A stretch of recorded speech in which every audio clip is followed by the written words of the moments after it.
let's get started. Started out with a little typo negative.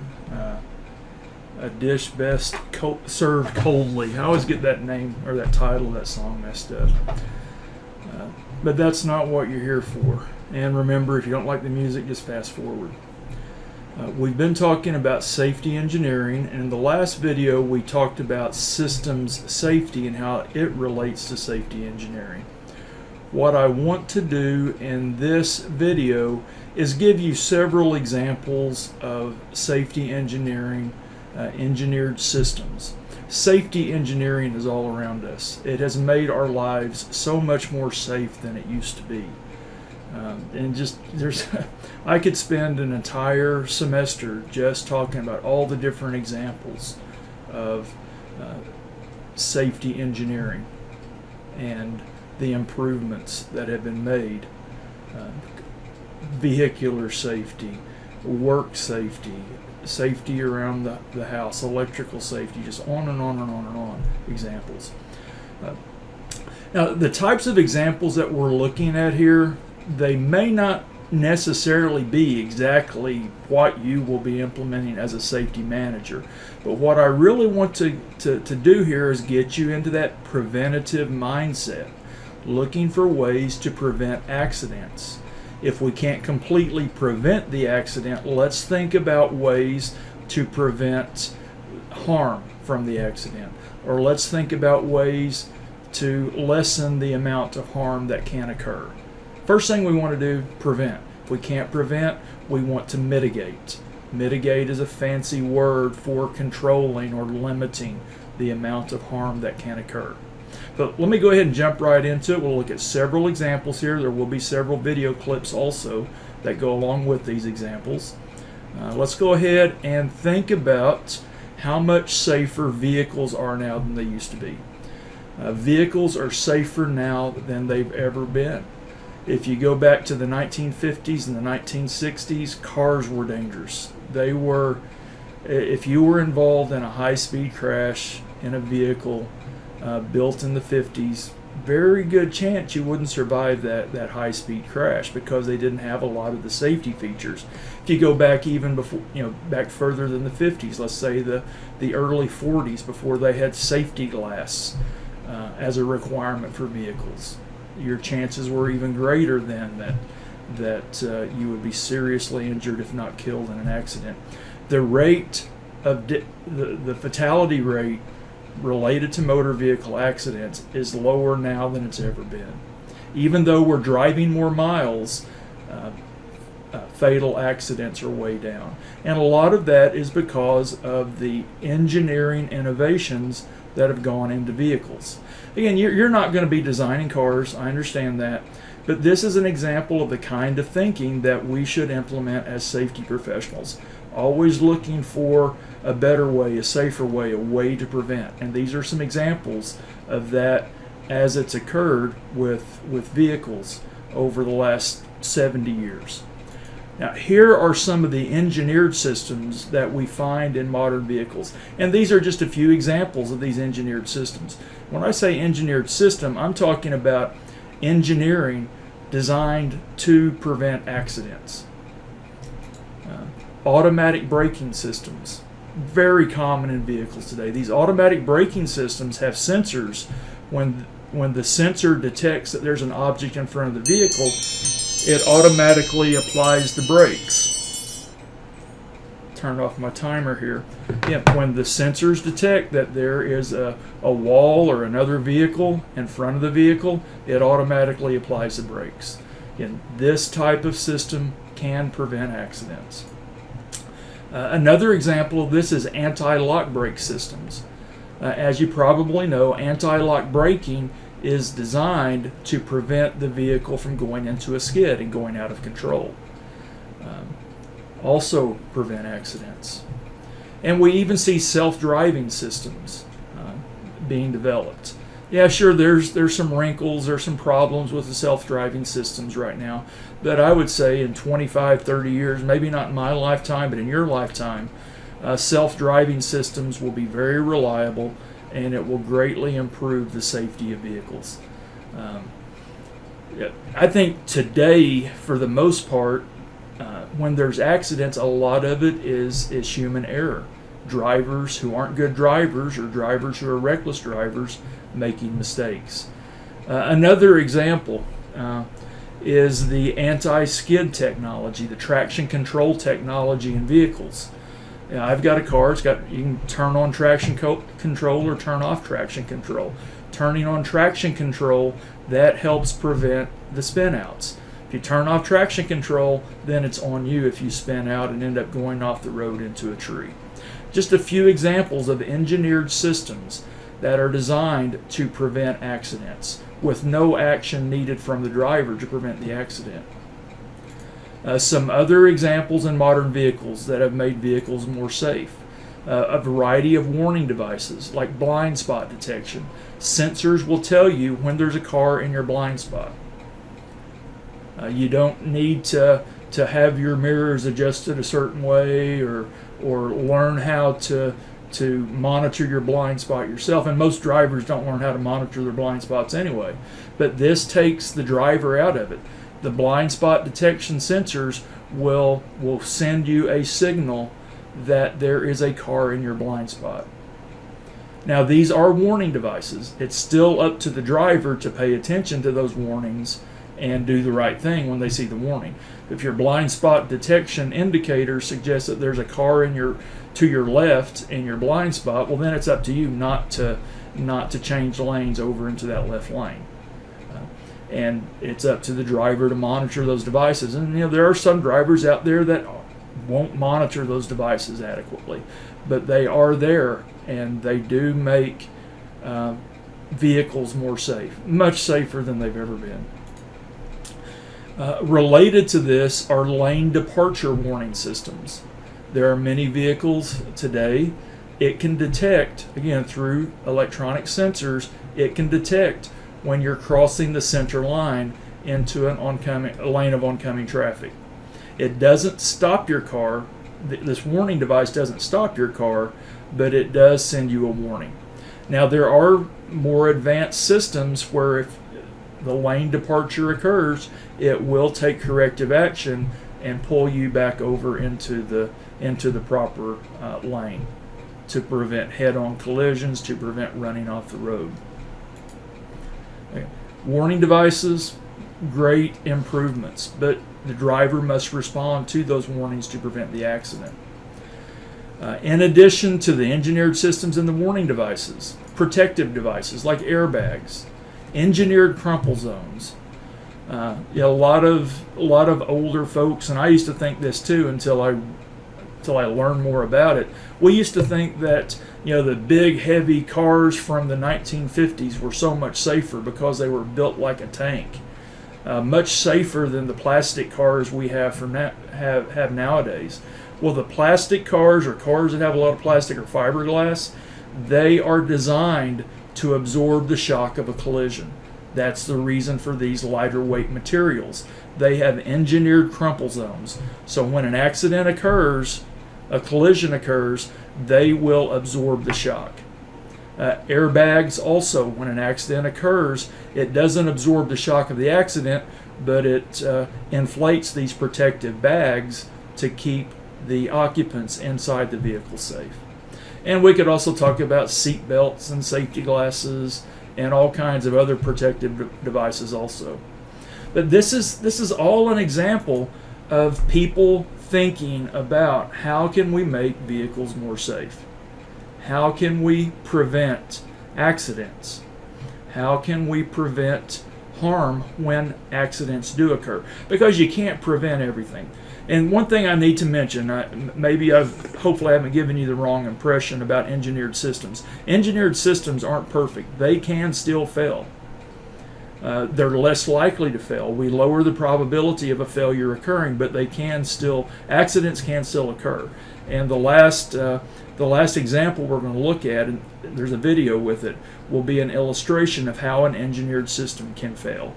And we need to also take that into consideration also. When we realize that engineered systems can fail, then we realize, hey, we need protective devices also. We need some other safety nets, if you will, to protect the occupants of a vehicle or protect workers in a chemical factory. But speaking of vehicular safety overall, I'm not going to go into this. We'll talk a little bit about this in Unit 3. But it's not just the vehicles that are more safe, but our highways are so much more safer. When I was growing up as a kid, 1969, Highway 69, which goes from northern Oklahoma all the way down into Texas. It turns into Highway 75 at McAllister. But Highway 69, major truck route, runs through Muskogee and Pryor and up to Veneta, then runs down to McAllister. One of the most heavily traveled truck routes in the United States. When I was growing up, that was a 2-lane highway. There wasn't any center median. There wasn't any barrier wall. It was 2 lanes, 1 lane going south and 1 lane going north. That was not nearly as safe as the improvements that have been made to Highway 69. Now we have 2 lanes in each direction. Some areas maybe 3 lanes in each direction. In some urban areas or towns where as the highway passes through, we have some areas that have concrete barrier wall to keep vehicles in their lanes. Those aren't perfect either, but those are all improvements. So 4-lane highways is just one simple improvement that's made driving so much safer. We have roadway designs that shed water. We have rumble strips. We have wider shoulders. The bridges have pier protection to keep cushions to keep the bridge from being damaged if it's struck by a vehicle. And they're just, again, on and on and on and on. We could do a whole 45, 50 minutes just talking about improvements in highway safety, and another 50 minutes on improvements in vehicular safety. But the end result is the rate of fatalities related to motor vehicle accidents is lower than it's ever been. It's tremendously low compared to what it was in the 60s. The 60s is when it really peaked as far as the number of vehicular accidents. We still have 30,000 people a year in that neighborhood die in traffic accidents. But in the 60s, it was 65,000 people a year dying in traffic accidents. And the population was a lot smaller then, and there were a lot fewer cars on the road in the 1960s than there are now. But again, enough on that. Let's go ahead and move on to another example. Nuclear power plants. There have only been 3 nuclear power plant accidents that have really been serious. We had Chernobyl in 1986. We had 3 Mile Island in 1979, which was in the United States. And then we had the Fukushima Daiichi power plant in 2011 in Japan. The first failure in 1979 in the United States, in Pennsylvania, the 3 Mile Island, because of the systems in place, they were able to get that under control, and there were no losses of life. There wasn't any major property damage. Chernobyl was completely screwed up from the beginning. There were a lot of casualties from Chernobyl. It never should have happened if it had been managed properly. It never should have happened. And what made it even worse is that after it did happen, it wasn't managed properly. But the most recent example of a nuclear power plant problem was 2011 in Japan with Fukushima. We'll talk a little bit more about that, but that accident could have been a lot worse. There were a lot more people injured in the evacuation from the Fukushima area than were injured by the actual power plant core meltdown itself. But to prevent accidents with nuclear power, they've implemented a number of engineering designs to prevent accidents, to prevent the nuclear material melting down. That's the worst thing that can happen with a nuclear power plant, is when that core of radioactive material melts down, when you have a core meltdown. So a lot of thought, a lot of engineering has gone into the cooling systems. And some of the different measures that have been taken include things like backup pumps. If your primary pumps fail, the pumps that are pumping water through the system to keep it cool, well, you have backup pumps in place.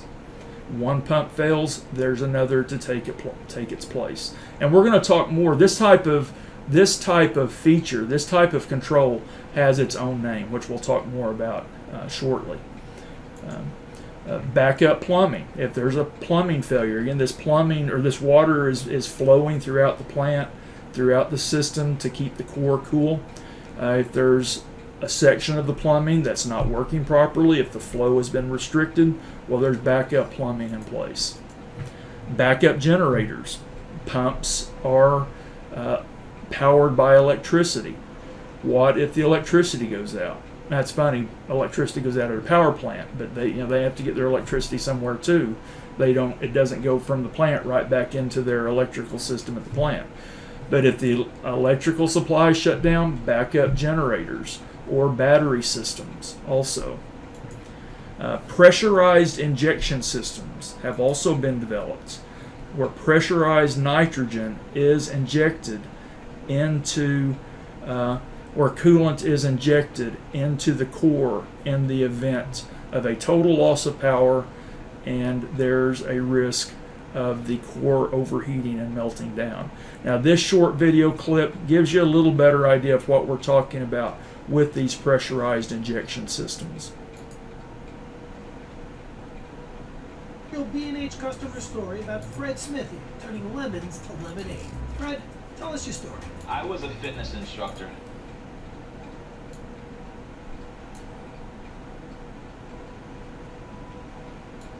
Now let's look at the second basic function, cooling the fuel.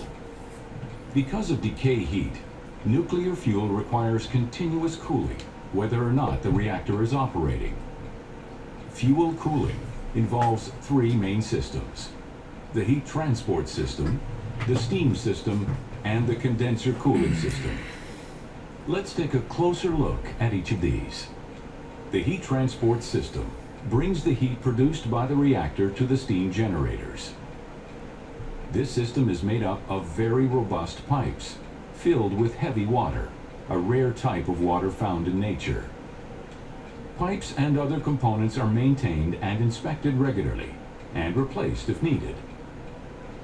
Inspections include measuring pipe wear and tear and identifying any microscopic cracks or changes well before they become a problem. The second system, the steam system, uses normal water. The heat from the reactor turns this water into steam to run the turbines and generators. That steam is then cooled and condensed using a third system that pumps in cold water from a body of water such as a lake or reservoir. This is called the condenser cooling system.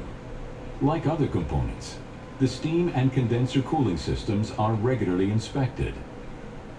A simpler cooling system is used when the reactor is shut down for an extended period, for example during a planned outage. It requires little power to function and is connected directly to the heat transport system. In the unlikely event of a loss of heavy water, which could, for example, be caused by a pipe break, emergency injection systems would ensure water continues to circulate over the fuel to cool it. Emergency injection systems would work with pressurized tanks of nitrogen or pumps. All plants have 2 or 3 injection systems. A collection basin located in the basement of the reactor building would recover the water and pump it back into the reactor until repairs are made. Electricity is needed for all cooling systems to operate normally. Nuclear power plants in Canada are equipped with multiple sources of backup power if they get disconnected from the grid. Sources of backup power include on-site power, that is, the power produced by the plant itself. In addition, at least 2 or 3 standby power generators, 2 or 3 emergency power generators, and emergency batteries are available. You can learn more by watching our video that describes what would happen in the very unlikely event of a total station blackout. This video Yeah, because of the engineering that goes into nuclear power plants, it's really a safe source of energy. And if you just look at history of nuclear power in the United States and around the world, it's proven to be safe. Now, we're dealing with some very dangerous materials, and the consequences of not doing it correctly, not having properly engineered systems, the consequences are great. It could be really serious. But because of this prevention mindset, the prevention mindset that we should have as safety professionals, there haven't been any major catastrophes in the United States and really for the rest of the world, except for Chernobyl. Chernobyl's kind of the outlier, but it was so mismanaged, that particular incident. But let's talk a little bit more about the Fukushima nuclear power plant. When I teach process safety management, I spend a whole period talking about a night class, about 2.5 hours, talking about the Fukushima nuclear power plant and the incident that occurred there in 2011. And this is recent enough, some of you may know about it, maybe you've heard about it in other classes. But in 2011, there was an earthquake that occurred in the Pacific Ocean off the coast of Japan. This earthquake caused one of the largest tsunamis on record. That tsunami hit the Fukushima plant that was on the Japanese coast facing the Pacific Ocean. This resulted in the power to the cooling pumps being lost. Power to the cooling pumps being lost resulted in a core meltdown. Now, there were multiple backup pumps installed. So you're asking, well, how, if there were backup pumps installed, how did the accident occur? Why did you have the meltdown? It wasn't just one. There were 3 different units that were affected at Fukushima. It wasn't just one reactor. It was 3 different reactors that were affected. The backup pumps were installed, but we still lost power. The backup pumps failed because they were flooded by water from the tsunami. When that tidal wave hit the coast, when it hit the plant, it knocked out the primary power, it knocked out the backup power, and the backup to the backup power. That was the problem. Now, the engineers, when they designed this plant, they did consider the possibility of a tidal wave, a tsunami, hitting the coast. But the tsunami that they designed for was not as large as the tsunami that occurred. They did not anticipate the level of water that occurred with the tsunami in 2011. And that knocked out the power to the pumps. We had 3 reactors affected. No lives were lost directly because of the nuclear power plant problems.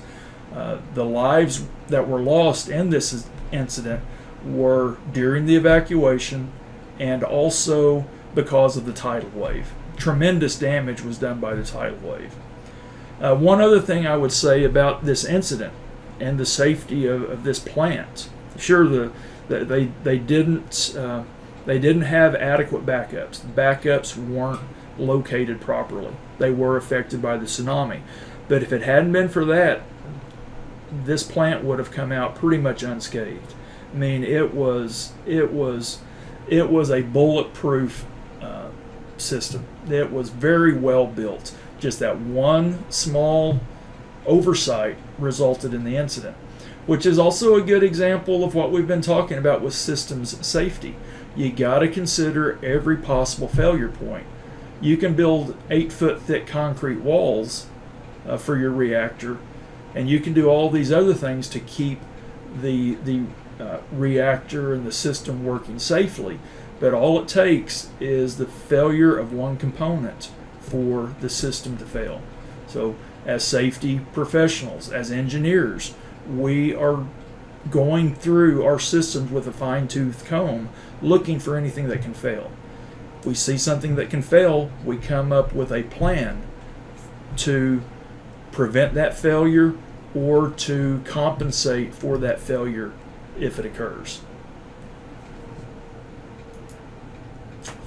Another example of safety engineering. This one's closer to home and much more.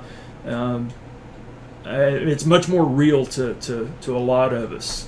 growing up in Oklahoma, growing up in rural areas, pretty much anywhere in the United States, you've probably hauled hay at some point. And when I talk about hauling hay, you're talking about the small square bales, 70 to 100 pounds. You're stacking them up on a truck. You're hauling them to the barn, taking the truck to the barn with the stacked hay. You're unloading into the barn and stacking in the barn. A lot of manual labor involved. Now, especially, it's gotten a lot better as in modern times. Not a lot of young people have this experience like we used to have.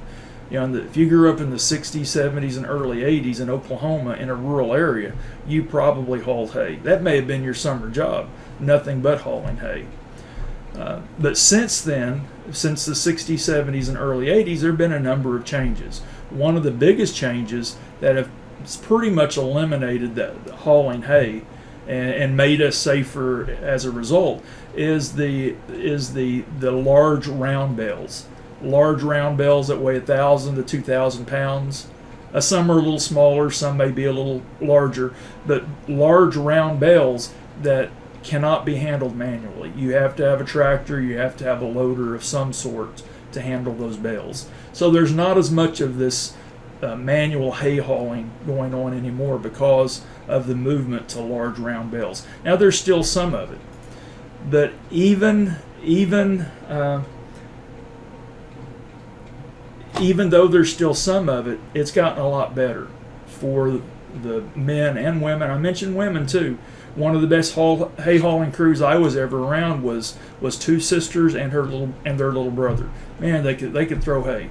That's all they did all summer long, starting in May, and they didn't end until October, hauling hay. They were the girls were strong and they knew how to handle the hay. They had good technique, which is more important than the strength. But I'm getting off track now. But there are a lot of improvements. There's a lot of equipment that's been developed. So even if there's a farmer or a rancher that wants to bale up some hay in small square bales, there's a good chance that there's not going to be a lot of manually throwing that hay around.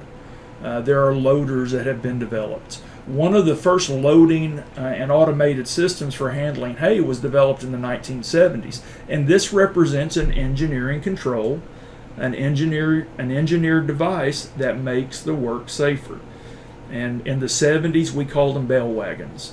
I rode a bale wagon for a couple of summers in the Pryor and Adair area. Great summer job, kept you in shape, ready for football in the fall. But here's a video of what we're talking about. There's still some of these old bell wagons around. But let's take a quick look at this older technology that made hauling hay less physically demanding and more safe.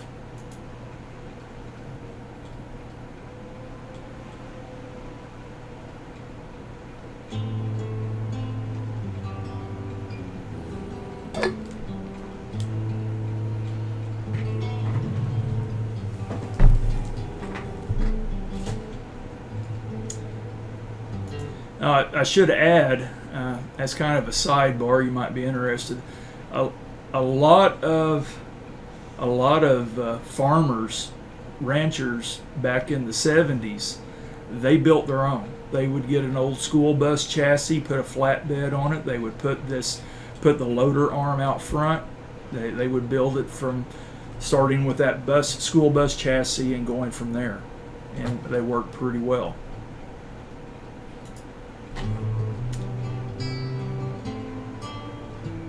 Let me go ahead and fast forward here so you can see what this thing looks like in operation.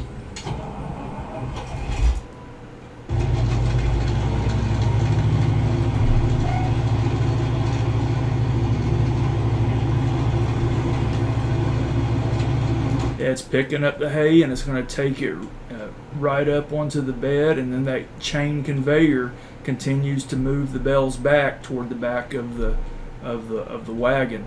And the manual method that was used a lot back then, certainly used before this technology came along, and it's still used some, was you'd have a guy walking alongside the truck or a guy preferably 2 guys, 1 on each side of the truck, and they were bucking the bales up onto the truck, and then you had a stacker on the truck that was stacking it on the truck. But the bale wagon, you can move a lot of hay with one of these things, a lot of hay.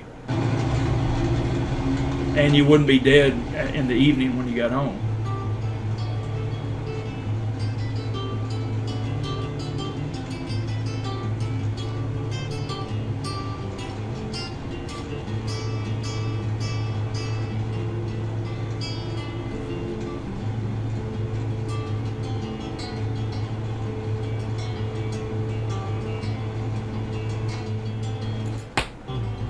Yeah, there it's coming up onto the bed, and that chain conveyor's taking it to the back.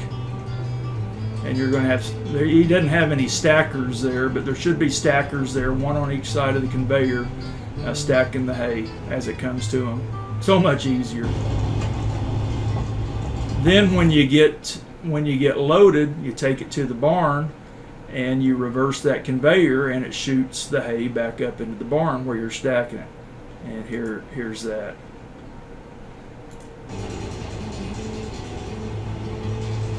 You have a guy down on the truck putting bales on the conveyor, and then a guy up in the barn. Yeah, he's carrying the hay too far. You can do a lot more than that per hour. Yeah, the one that we used, you could put 160 bales on it in about 15 minutes, I think is what it would take us to load out. If the field's flat, there aren't any problems. And the least efficient part is the drive to the barn. If the barn is close to the field, you can move a lot more than 200 bales an hour. You can move probably in the neighborhood of 300 to 400 bales per hour if everything lines up just perfectly. And some of you may have worked on these. They're still around, but there's even newer, better technology now that's not only made hay operations more safe, but made the haying operations more efficient. And that's really when these were originally thought of and developed, it wasn't for the safety. It was for the efficiency. Instead of having a 4-man crew with a truck and it taking a lot of time, you could have a 3-man crew, a driver and 2 stackers, and you could move a lot more hay a lot faster. But it was also safer. It prevented injuries. A lot of times, what is more productive is also more safe, and sometimes, a lot of times, I should say, what is more safe is also more productive. Safety and productivity can go hand in hand if the thought goes into it, if good engineering goes into it. But let's look at another, even more modern variation on the bale wagon. You just need one person for this. The New Holland bale wagon stacker. You've never seen a second bar like this before. This will revolutionize the way you cut it. All you got here is a guy driving it.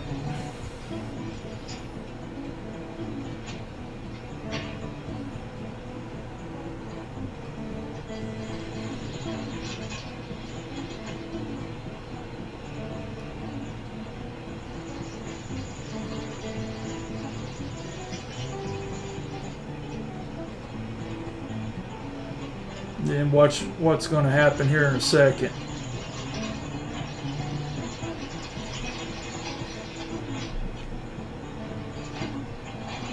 Yeah, it didn't show. It's going to show it here in a minute.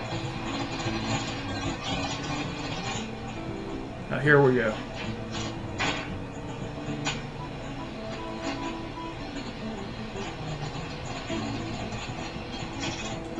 And that process continues until the machine is filled to capacity, until there's as many bales on it as it can handle. Then see that big stack of hay back in the background? Once the wagon's full, he's going to back up to that stack and dump his whole load at one time. Let's go ahead and move on to that. You're getting the idea here. Actually, it's not going to show that in this video. I thought it did.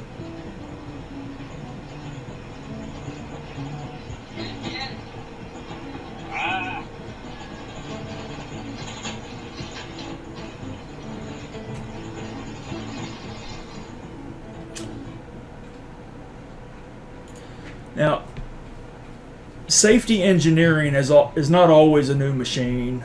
Sometimes it's a new process. And this is an example of a new process using new equipment.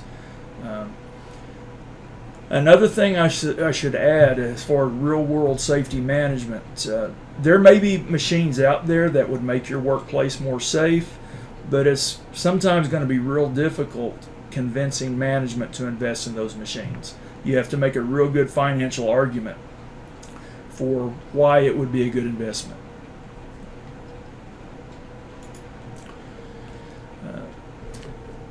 You've watched, you've read the article about roller compactors, and I've talked about roller compactors in a previous video.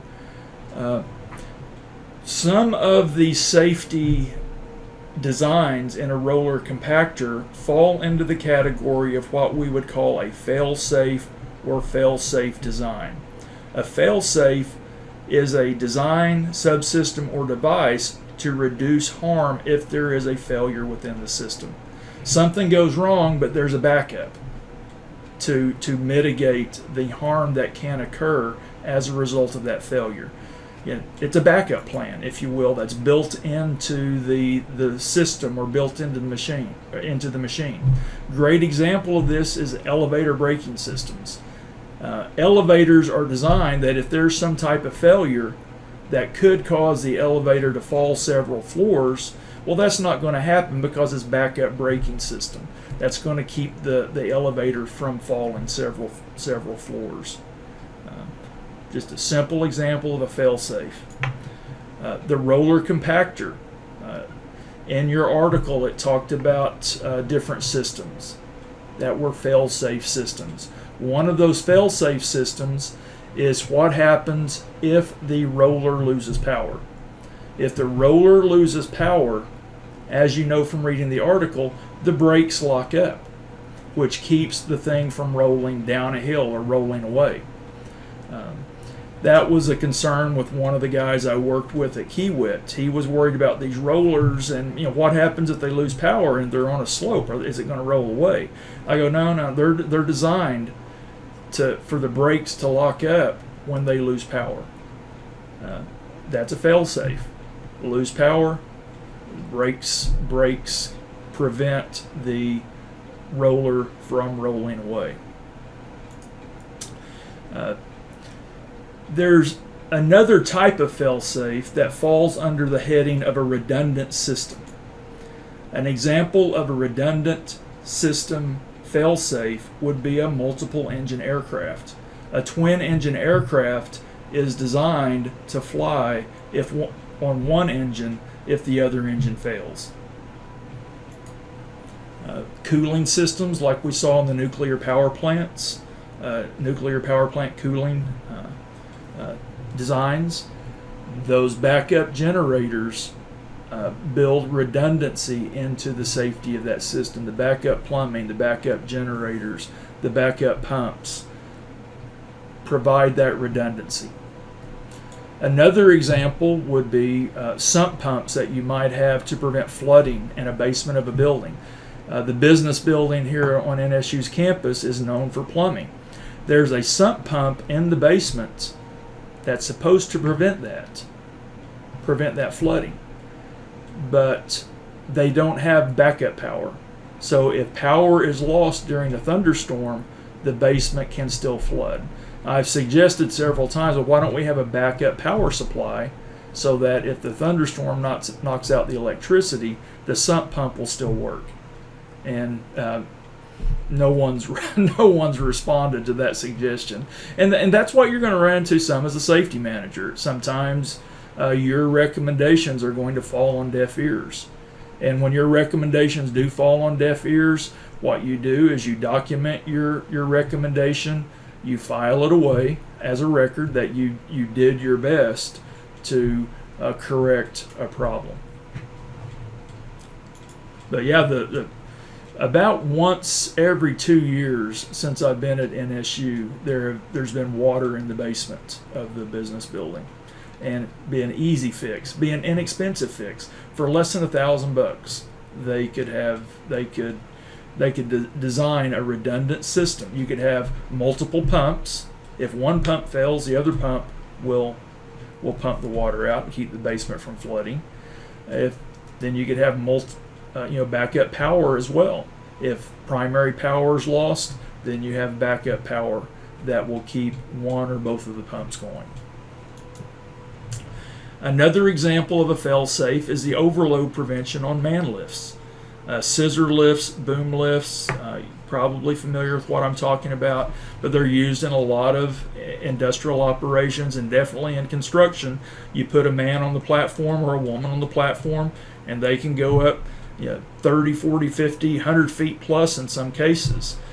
But they're designed that if there's too much weight on the platform, it won't go anywhere. It's got sensors built into it that will detect when it's overloaded, and it's impossible to get that work platform to elevate when it's overloaded. I was on one funny story, and say I'm going on time. I'm taking a lot of time. That's okay. One funny story related to this. I was on a job in Denver. They weren't my guys. They were a subcontractor, and they had the machine overloaded. And what they were doing to try to get the man lift to elevate, and it wasn't working very well for them, but what they were doing was jumping. They would jump to try to take some weight off of those sensors so that it would go up a little bit. Their idea was to, jump, it'll go up 6 inches at a time. Didn't work. They had tools, and they had construction materials. It wasn't the people that was overloading it. It was all the other stuff they had on there with them. Most man lifts are going to be designed at 500 pounds. There are some that have higher working load limits, but most of them you run into are going to be designed for 500 pounds. If you got more than 500 pounds on there, it's not going to elevate. You're going to have to reduce the weight to get it to elevate. A lot of different systems, fail-safe systems and other systems engineered to prevent incidents from occurring. And again, it's all about prevention. That should be our mindset. We can't prevent everything, and it's not always going to be an engineering control that accomplishes our prevention. There's still room for administrative controls. There's still a need, even though I hate it, there's sometimes the best we can do is personal protective equipment. Those are still appropriate controls for some work circumstances, for some hazards. Another thing I need to add, and this is going to end it up on the next slide here, the best engineered system in the world can fail. And we see this with a recent series of incidents, recent accidents involving the Boeing 737 MAX 8. The Boeing 737 MAX 8 was a new, improved aircraft for commercial travel. There was a problem with the Boeing 737 MAX 8. There was a failure with the fail-safe sensors and software. This failure with the fail-safe sensors and software resulted in multiple fatality crashes until they figured out what was going on. So there was all this engineering failed. The sensors failed. The software failed. That has to be taken into consideration. Sometimes you need fail-safes for your fail-safes. But let's go ahead and take a look at a quick video about the Boeing 737 MAX 8. Provides more information about what I've just described. I know this video is getting long, and of course you can always take a break during the video and go back to it later. You don't have to sit and watch it all at one time. No fees or minimums and no overdraft fees are another reason banking with Capital One is an even easier decision than this. We need a clutch hit. There. This is an airplane engine. It's sitting in a field in Bishaftu, Ethiopia, part of the wreckage of Ethiopian Airlines Flight 302, which crashed on March 10th, 2019. 157 people died. Sorry about that, had a little technical malfunction. I'm going to restart it now. It's sitting in a field in Bishaftu, Ethiopia, part of the wreckage of Ethiopian Airlines Flight 302, which crashed on March 10th, 2019. 157 people died. This was just a few months after another flight, Lion Air 610, crashed in Indonesia and killed 189 people. These two flights were operating the same plane, the Boeing 737 MAX 8. And its engine is the key to understanding why this particular plane has caused so many problems. But there's nothing actually wrong with this engine. In fact, airplane manufacturers race to put them on their new planes. That's where the problem started.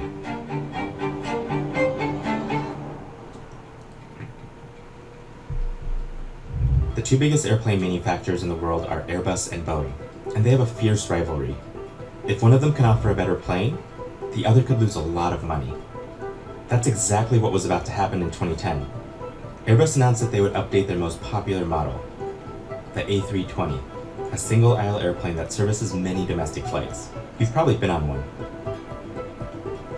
For this new plane, Airbus had a big update. It would have a new kind of engine. It was much larger than the previous engine, but it would make the plane 15% more fuel efficient. And just as importantly, this upgrade wouldn't change the plane that much. A pilot could walk into the new model with little additional training and be on their way.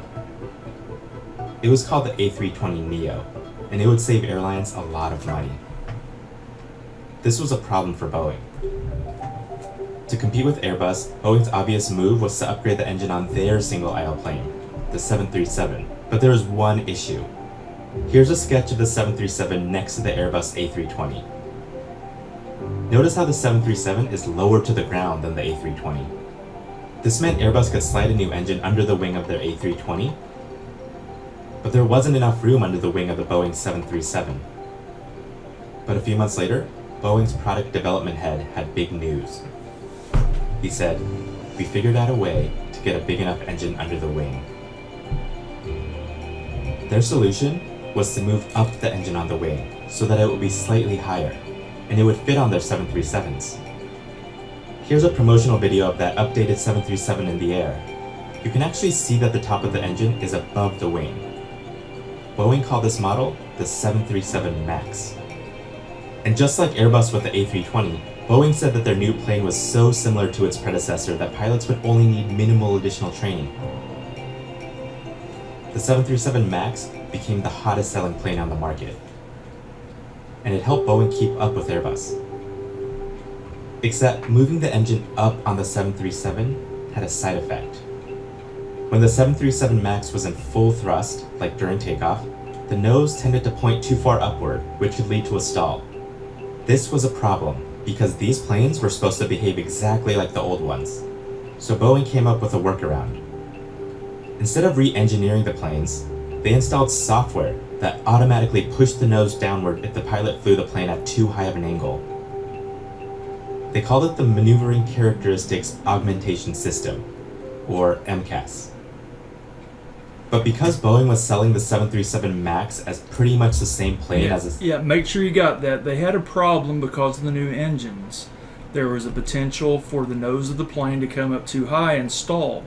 So to correct that problem, or to compensate for that problem, they installed software and sensors that would make the nose of the plane go back down into a position that's not likely to result in a stall.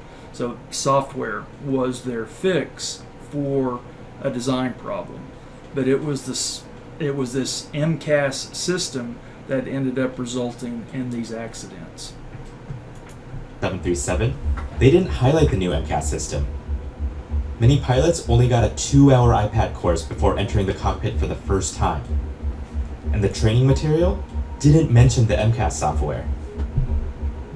In 2018, several American pilots complained to the federal government that the 737 MAX was suddenly nosing down. On October 29, 2018, Lion Air... Yeah, it was nosing down when it shouldn't be nosing down. And it all goes back to that system that was designed to cause it to nose down when the plane sensors thought it was going into a stall. Flight 610 took off from Jakarta. In the flight report, which shows the plane's altitude over time, you can see that the plane was in full thrust during takeoff. But at a certain point, the nose of the plane kept lurching downward. The pilots couldn't figure out why this was happening. The captain asked the first officer to check the quick reference handbook. They couldn't find the solution. The pilots continued to fight with the MCAS. The plane struggled to gain altitude. Reports show it was likely because the computer was getting incorrect sensor data, pushing the plane toward the earth below. 12 minutes after takeoff, the plane crashed into the Java Sea.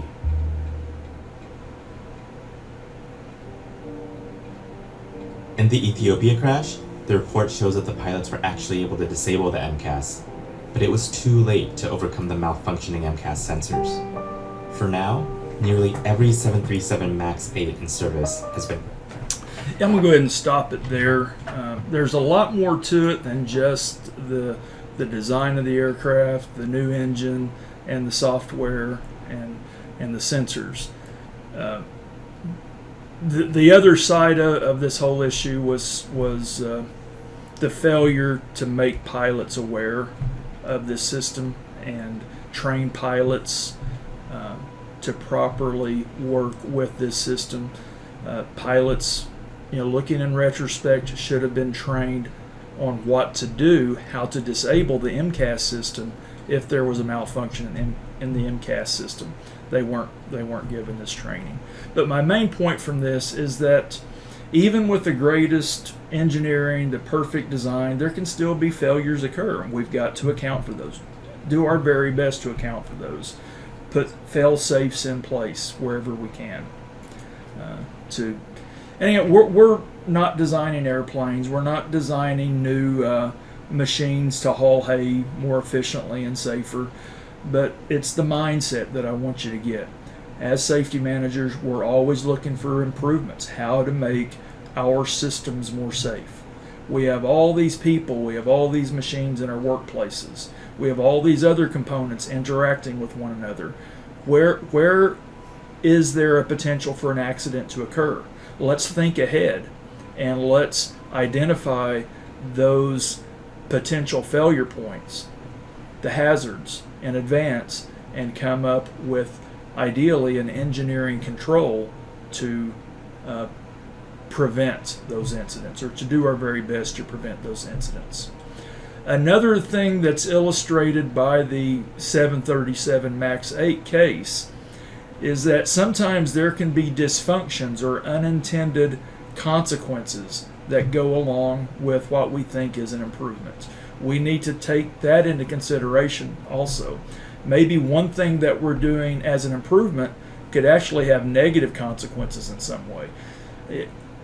Safety management is critical thinking to a large degree. It's not in a book. There's not a regulation on a lot of what we do as safety managers. It's thinking through problems, coming up with solutions to those problems, thinking about the problems associated with our solutions even. So it's really fun. If you like challenges, if you like solving problems, then hey, safety management is your field. And remember, it's not just following some regulations. It's much more than that. But let me go ahead and put a cork on this video with a summary. Safety engineering has made our lives better. Thinking with a preventative mindset can make the workplace safer. And this is the most recent trend, and I say recent, it's been the trend in safety, the safety profession for the last 25 or 30 years. Getting away from the compliance-based mindset to the risk-based preventative mindset. It's not about the OSHA regulations anymore. It's about doing what needs to be done to make our workplace safer, our workplaces safer. All right, that's it for this video. We're going to have one more video in this unit. And in that video, we're going to talk about the hazard analysis process, a very important tool used in safety management.